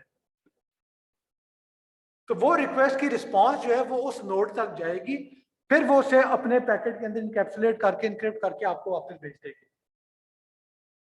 क्योंकि वो वाली आईपी एड्रेस ब्लॉक नहीं थी तो वो आपके मशीन तक पहुंच जाएगी और गवर्नमेंट उसे रोकेगी नहीं। तो सेंसरशिप पे तो हमने देख लिया है। आज हमने देखते हैं कि टॉर जो है वो प्राइवेसी को कैसे प्रोटेक्ट करता है। ठीक है, तो टॉर ब्राउजर में बेसिकली कॉन्सेप्ट होता है अनियन राउटिंग का। आपका क्लाइंट जो है एक HTTP रिक्वेस्ट जनरेट करेगा और उसे इनक्रिप्ट करेगा यूजिंग की 1, 2 एंड 3। सही है, उसके बाद वो ये पैकेट भेज देगा जो इनपुट नोड है। इनपुट नोड बेसिकली आपका जो टॉर सर्किट है, जो टॉर की अपनी नोड्स हैं, उनमें से जो एंट्री वाला पॉइंट है उसे आप इनपुट नोड कह लें। इनपुट नोड को पैकेट पहुंचेगा, वो उसे डिक्रिप्ट करेगा यूजिंग की 1 और देखेगा कि पैकेट डिक्रिप्ट हो गया कि नहीं। अगर नहीं हुआ तो वो समझ जाएगा कि अभी आगे भी कोई और है, तो वो फिर अगली नोड 2 को पैकेट भेज देगा। नोड 2 से डिक्रिप्ट करेगी यूजिंग की 2 और फिर चेक करेगी कि डिक्रिप्शन कंप्लीट हुई है कि नहीं। अगर अभी भी इनक्रिप्टेड है तो इसका मतलब है कि आगे कोई और हॉप है। तो अब वो नोड क्या करेगी, वो एग्जिट नोड को पैकेट सेंड कर देगी। एग्जिट नोड होता है जिसके जो कि बेसिकली टॉर से पैकेट को निकाल के बाई की दुनिया में भेज देता है। तो एग्जिट नोड को जब पैकेट जाएगा तो उसे डिक्रिप्ट करेगा यूजिंग की 3 और फिर देखेगा अंदर क्या पड़ा हुआ है। तो लेट सपोज अंदर एक HTTP गेट रिक्वेस्ट है YouTube के सर्वर के लिए, तो वो YouTube के सर्वर को रिक्वेस्ट फॉरवर्ड कर देगा। और अब फायदा क्या हुआ कि क्योंकि इंक्रिप्शन इस्तेमाल हो रही है तो मैन इन द मिडल अगर कोई पढ़ भी लेता है तो आपकी इंफॉर्मेशन लीक नहीं होगी क्योंकि पैकेट इंक्रिप्टेड है। और दूसरी बात यह है कि मैंने कहा था पिछली क्लास में कि HTTPS अगर इस्तेमाल हो रहा है तो उसमें मसला क्या होता है कि डोमेन जो है वो इंक्रिप्टेड नहीं होती, बाकी चीजें इंक्रिप्टेड होती हैं। और बात ये है कि डोमेन में भी हमने देखा था कि अगर क्लाइंट और सर्वर जो है दोनों आपस में जो एक्सटेंशन है वो इस्तेमाल कर रहे हैं HTTPS की, तो वो डोमेन को भी इंक्रिप्ट कर देता है। तो यहाँ पे बेसिकली आपकी डोमेन भी इंक्रिप्ट हो रही होगी कि मैन इन द मिडल अगर पैकेट पकड़ भी लेता है कोई मसला नहीं है, सब कुछ इंक्रिप्टेड है। ठीक है, अब रिटर्न पाथ क्या होगा कि आपका सर्वर जो है जो पैकेट भेजेगा वो नोड एग्जिट नोड वाली नोड पे आएगा, नोड 3 पे, वो उसे इनक्रिप्ट करेगी यूजिंग की 3, फिर फॉरवर्ड करेगी नोड 2 को वो उसे इनक्रिप्ट करेगा यूजिंग की 2, वो फॉरवर्ड करेगा नोड 1 को, वो उसे इनक्रिप्ट करेगा यूजिंग की 1, और फिर पैकेट जो है एंड यूजर जो है उस तक पहुंच जाएगा। एंड यूजर जो है इसे डिक्रिप्ट करेगा यूजिंग कीज 1, 2 एंड 3, और उसका जो है सारा काम हो जाएगा। उसे जो उसने चीज रिक्वेस्ट की थी उसे मिल जाएगी, और बीच में मैन इन द मिडिल कोई था उसे भी नहीं पता चलेगा, नंबर 1, और नंबर 2 जो सर्वर भी रिक्वेस्ट गई है उसे भी नहीं पता चलेगा कि आपसे। क्यों? क्योंकि उसे जो चीज नजर आ रही है वो तो आखिरी वाला नोड है ना, जो कि नोड 3 है, जो कि एग्जिट नोड है। सर्वर को तो लग रहा है कि एग्जिट नोड ने मुझे रिक्वेस्ट भेजी है, तो आपकी प्राइवेसी बच जाएगी। Any question? हाँ जी। सर ये जो तीनों नोड्स हैं सर ये भी सर्वर नहीं है? सर्वर का काम कर रहा है। और सर ये मतलब फिजिकल नहीं है, वर्चुअल है, पूरी दुनिया में कहीं भी हो सकता है? आप स्पेसिफाई कर सकते हैं कि आपको किस मुल्क में चाहिए, उसकी कॉन्फ़िगरेशन फाइल होती है उसमें आप स्पेसिफाई कर दें। सर क्योंकि टोर ब्राउज़र का मकसद ही होता है वो आपकी रिक्वेस्ट को मल्टीपल सर्वर से राउट करता है। यस, यही मकसद है।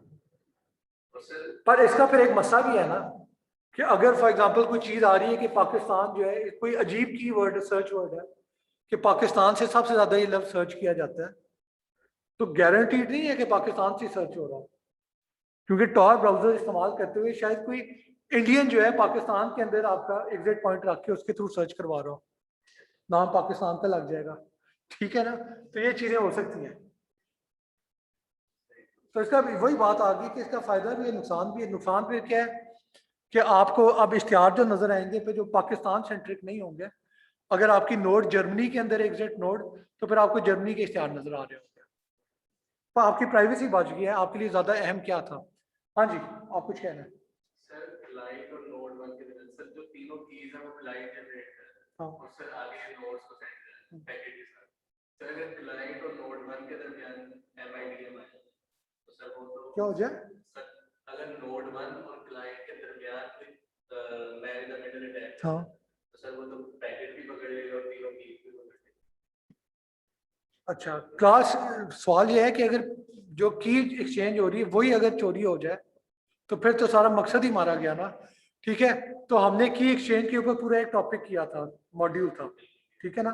उससे हमने बात की थी कि की को कैसे सिक्योरली एक्सचेंज किया जाता है। ठीक है, उसमें सर्टिफिकेट का कॉन्सेप्ट था एक्ट 509 वाला, और दूसरा था कर्बेरॉस। तो ये दोनों का मकसद की एक्सचेंज करना है, और वो की एक्सचेंज जो है वो कैसे होती है वो देख लेना। तो की भी सिक्योरली एक्सचेंज होती है। ये नहीं है कि की आप एक मीडियम के ऊपर खुली छोड़ देंगे कि कोई भी मैन इन द मिडिल की को रीड कर ले, ऐसे नहीं होता। ठीक है, उसे भी भेजने के तरीके होते हैं, तो वो आज के लेसन से हट के तो बाद में बात कर लेंगे। ठीक है, any other question class? Okay, तो ये ब्राउजिंग होगी। अब आपको पता लग गया कि आपने ब्राउजिंग प्राइवेटली कैसे करनी है। और ये जो आप प्राइवेट ब्राउजर इस्तेमाल करते हैं ना, ये क्या कहते हैं, इनकॉग्निटो मोड या प्राइवेट ब्राउजिंग मोड, उसका कोई फायदा नहीं होता। वो सर्वर को भी पता होता है कि आप एक्सेस कर रहे हैं, और आपका ISP और जो ऑर्गेनाइजेशन है उसे भी पता होगा कि आप क्या चीज एक्सेस कर रहे हैं। यानी UMT में आप प्राइवेट ब्राउजर खोल के कोई वेबसाइट एक्सेस करते हैं तो UMT के सिस्टम एडमिनिस्ट्रेटर को पता होगा कि आपने कौन सी वेबसाइट एक्सेस किया। पर अगर आप UMT के अंदर टॉर इस्तेमाल करते हैं, फिर UMT वालों को नहीं पता होगा कि आपने क्या चीज एक्सेस किया, फिर आप सेफ है, प्राइवेट है। ठीक है, अगली चीज होती है कि हम जो सर्चेस करते हैं वो कितनी हद तक प्राइवेट है। तो वो भी बिल्कुल प्राइवेट नहीं है। यानी गूगल के ऊपर आप सर्च करते हैं, अगर आप लॉग्ड इन है फिर तो ऑब्वियसली वो आपके अकाउंट के साथ एसोसिएटेड होंगी सर्चेस, और लॉग्ड इन नहीं भी है तो इतना ज्यादा आपके ट्रैकर वगैरह लगे होते हैं, कुकीज होते हैं, आपके इतना फिंगरप्रिंट है गूगल के पास कि उसे पता लग जाएगा कि सर्च करने वाला कौन था। और ना भी हो तो सर्च के तरीके से उसे पता लग जाएगा कि इस घर में से इस तरह की सर्च यही एक बंदा करता है। तो आपकी सर्चेज भी सेफ नहीं है। ठीक है, और सर्चेज में एक बात याद रखें कि जियो लोकेशन जो है वो बहुत अहम होती है, वरना आप कोई चीज सर्च कर रहे हैं तो रिजल्ट आपको जापान का, जर्मनी का आ रहा हो, उसका फायदा कोई नहीं। आपने रेस्टोरेंट सर्च करना है तो आपको पाकिस्तान का रिजल्ट आना चाहिए। ठीक है, तो जियो लोकेशन भी आपकी एक्सपोज हो रही है, आपका फिंगरप्रिंट भी एक्सपोज हो रहा है, तो बेसिकली आपकी सर्चेज की भी प्राइवेसी कुछ नहीं है। ठीक है, अब आप देख लेना कोई एक चीज सर्च करना, और अगले कई अरसे तक, लंबे अरसे तक आपको उससे रिलेटेड इश्तिहार आते रहेंगे। ठीक है, ऑलराइट। वही बात, कोई वियर्ड चीज सर्च करें तो आपके इश्तिहार वही आएंगे। बल्कि इट इज ऑल्सो पॉसिबल कि अगर वो सर्च जो है आपके नेट घर के से आपने इस्तेमाल किया है और वो आपके पूरे घर को एज वन यूनिट ट्रीट कर रहा है, तो फिर क्या होगा कि जो आपको इश्तिहार आने थे वो अब आपके घर के बाकी अफराद को भी आने शुरू हो जाएंगे। ठीक है, तो इस चीज का भी आपने ध्यान रखना होता है कि आपकी प्राइवेसी आपके घर के अंदर जो है वो एक्सपोज हो सकती है। तो सर्च प्राइवेसी कैसे प्रिजर्व करें? एक तरीका है कि आप वो सर्च इंजन और ब्राउजर इस्तेमाल करें जो कि प्राइवेसी पे फोकस करते हैं। सर्च इंजन में एग्जांपल है स्टार्ट पेज का, disconnect.me का। तो ये बेसिकली क्या करते हैं, ये गूगल सर्च ही रन कर रहे होते हैं और गूगल सर्च रन करके रिजल्ट आपको रिटर्न करते हैं। तो वो रिजल्ट प्राइवेट हो जाते हैं क्योंकि वो अपनी तरफ से रिटर्न कर रहे हैं, वो गूगल के सर्वर से नहीं आ रहा और ये खुद जो है आपको फिर ट्रैक नहीं करेगा। और हैविंग सेड दैट, इन चीज़ों में गारंटी कोई नहीं होती, यानी इट इज़ पॉसिबल कि ये बीच में से कोई ये भी अपना कोई लुच डाल रहे हो, बीच में ये भी कोई ट्रैक कर रहे हो आपकी चीज़, आपको नहीं पता होगा। इन सम केसेस ऐसे नहीं होता क्योंकि काफ़ी जो है वो फिर लोगों ने इस चीज़ को टेस्ट भी किया होता है, तो उन्हें आइडिया हो जाता है कि सिक्योर आया है कि नहीं। मैं बस ये मेरे कहने का मकसद ये है कि कोई बंदा आके आपको कहे कि हमारा सर्च इंजन इस्तेमाल करें, ये प्राइवेट है, तो उसकी बात में बिला वजह यकीन नहीं करना। अच्छा, हाँ जी सर, जो एक नया सर्च इंजन आया है तकरीबन 1 साल पहले, ये करके भी बात कर रहा है। अच्छा, सर ये कहता है कि मैं प्राइवेट हूँ। ठीक है।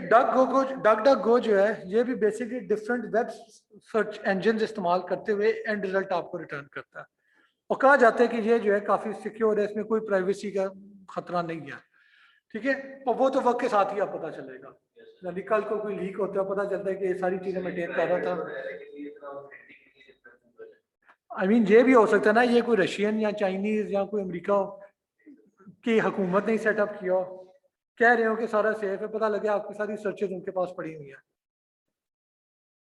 ठीक है, तो ये चीजें जो है ना, सेफ वही है कि आप जो हरकत नहीं कर रहे इंटरनेट पे, बस। ठीक है, आपने एक, आई एम नॉट श्योर आप लोगों ने देखे कि नहीं, रॉन स्वॉनसन का पता है? वो एक प्रोग्राम था पार्क्स एंड रिक्रिएशन। ठीक है, एक सेट कॉम था अमेरिकन, तो उसमें एक बंदा होता है वो सिक्योरिटी के बड़ा खिलाफ होते है, वो सॉरी इन चीज़ों के, टेक्नोलॉजी और इन चीज़ों के बहुत खिलाफ होते हैं। सही पुरानी सोच होती है कि बस प्राइवेसी ये है वो।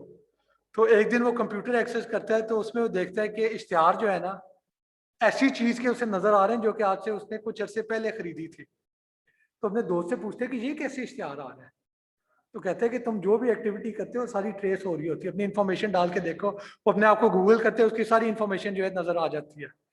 तो कंप्यूटर उठाता है, बिल्डिंग से बाहर निकलते हैं, डंपर पड़ा होता है और कूड़े में जो है फेंक आता है। तो बात यह है कि आप अगर प्राइवेसी का आपको ख्याल है तो कंप्यूटर को कूड़े में फेंक दें, उसके अलावा कोई प्राइवेसी नहीं है।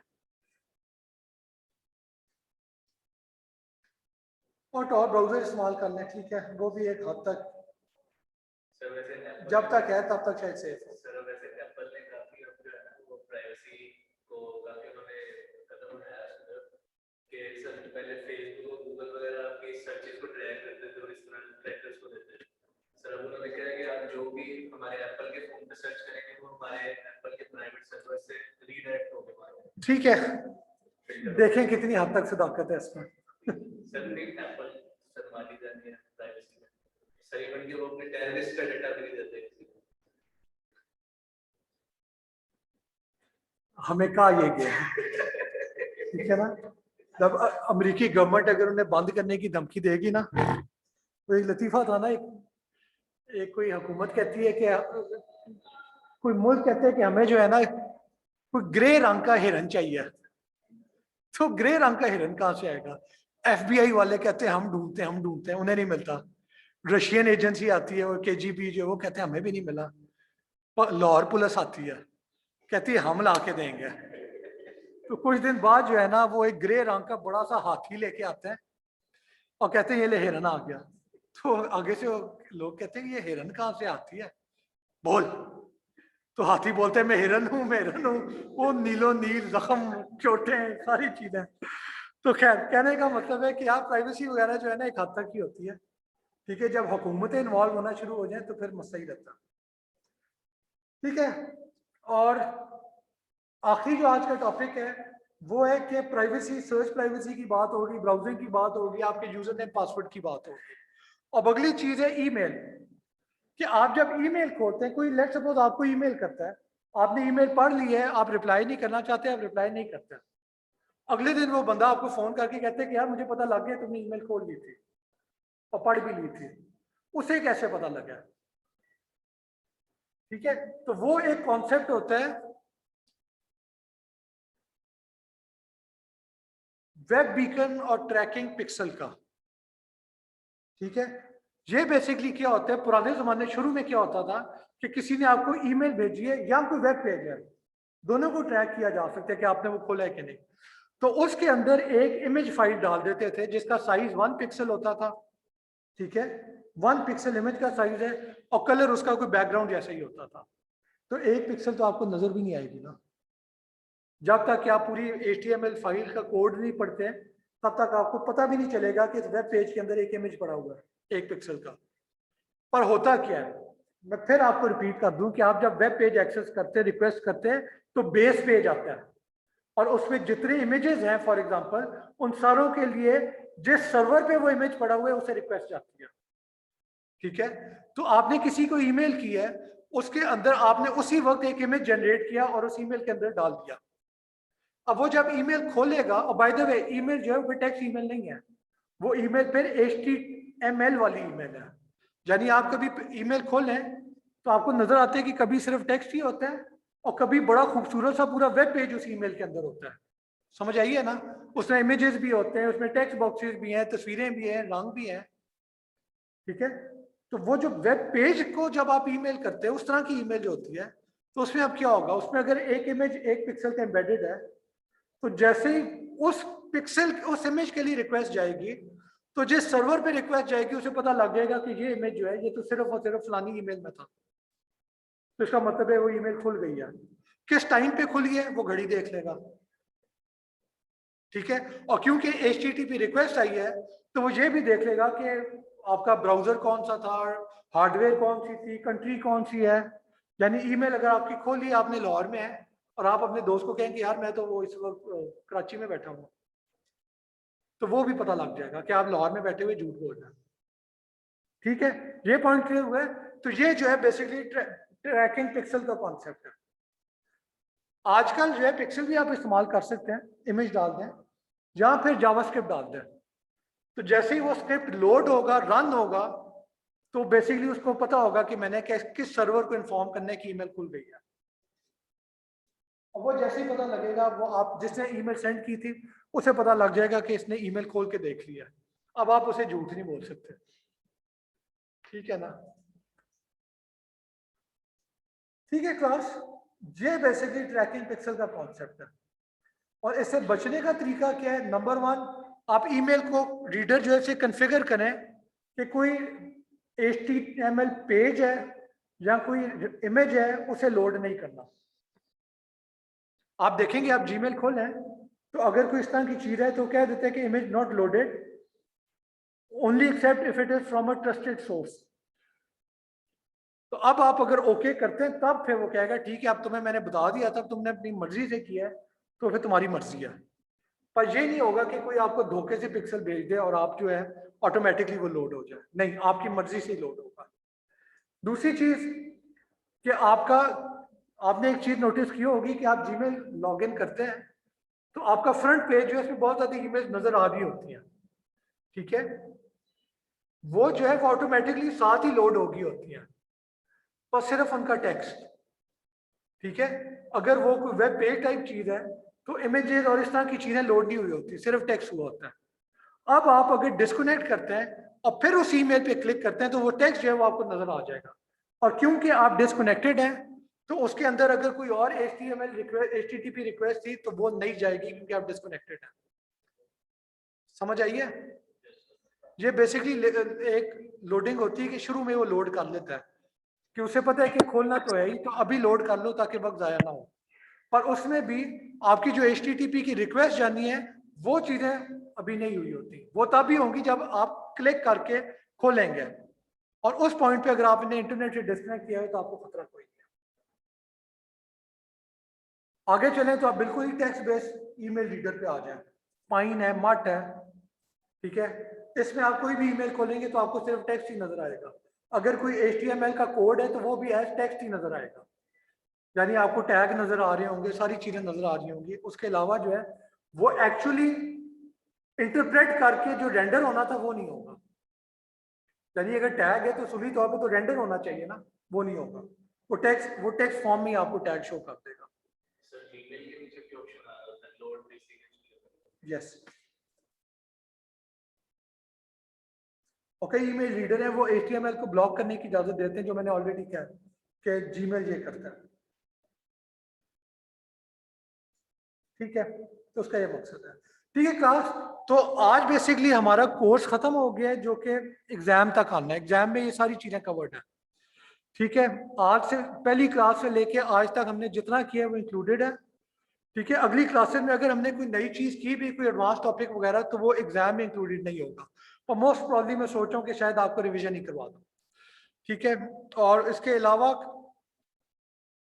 बाकी कोई क्वेश्चन है आपका?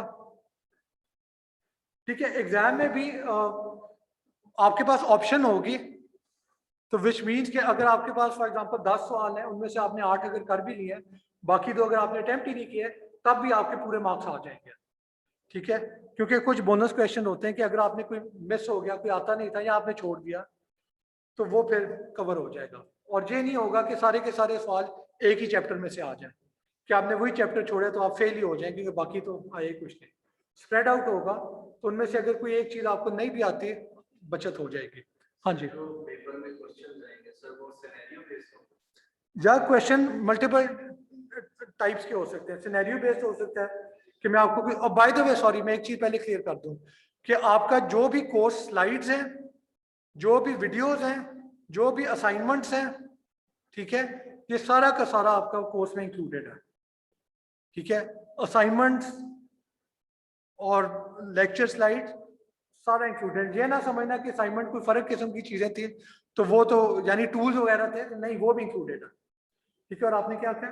सर मैंने पूछा था कि एग्जाम में सिनेरियो बेस्ड क्वेश्चन होंगे? हाँ, और एग्जाम में सिनेरियो बेस्ड भी चीज हो सकती है कि मैं आपको एक सिनेरियो दे के कह दूं कि यहाँ पे आप सिस्टम एडमिनिस्ट्रेटर हैं, आप बताएं क्या करेंगे, या मैं आपको कह दूं कि ये एक सिनेरियो है, इसमें आपको क्या मसला नजर आता है, ठीक है। यहाँ पे डेफिनेशन टाइप चीजें भी हो सकती हैं, कॉन्सेप्ट टाइप होता है कि कॉन्सेप्ट आपने सीख लिया उसे अप्लाई करें, तो मिक्स होगा, बेसिकली मिक्स बैग होगा। Any question class? Alright then, इंशाल्लाह अगले सेशन में मिलते हैं। टेक केयर, अल्लाह हाफिज। अल्लाह हाफिज।